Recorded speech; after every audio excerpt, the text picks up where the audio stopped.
मोफत रेशन धान्य वाटपाचे थकीत कमिशन तात्काळ द्या. धान्य दुकानदारांचे जिल्हा पुरवठा अधिकाऱ्यांना निवेदन.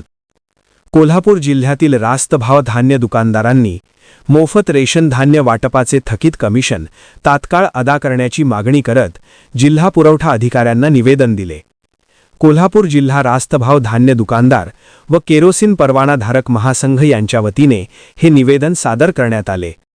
संघटनेचे जिल्हाध्यक्ष डॉक्टर रवींद्र मोरे यांच्या नेतृत्वाखालील शिष्टमंडळाने दिलेल्या निवेदनात ऑक्टोबर 2025 ते जानेवारी 2026 या कालावधीतील मोफत धान्य वाटपाचे कमिशन अद्याप मिळाले नसल्याची खंत व्यक्त करण्यात आली. वीज बिल, घरफाळा तसेच इतर देयकांसाठी संबंधित विभागांकडून वारंवार विचारणा होत आहे.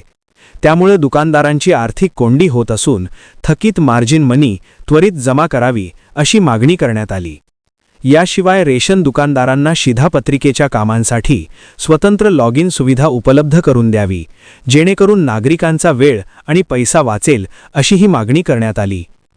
राज्य सरकारच्या अर्थसंकल्पात सार्वजनिक वितरण विभागासाठी अधिक तरतूद करून तेल, डाळ, साखर, मीठ यांसारख्या जीवनावश्यक वस्तू सवलतीच्या दरात उपलब्ध करून द्याव्यात असे निवेदनात नमूद करण्यात आले आहे.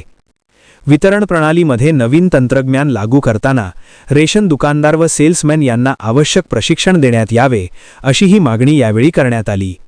शिष्टमंडळात शहर अध्यक्ष राजेश मंडलिक, गजानन हवालदार, श्रीपती पाटील, पांडुरंग सुभेदार, दीपक शिराळे, अरुण शिंदे, अरुणा सूर्यवंशी, इंदुताई मिरजकर, सरिता हरुगले, आदित्य दावणे, बंडा सावेकर, SK शेणवी आदी पदाधिकारी सहभागी झाले होते.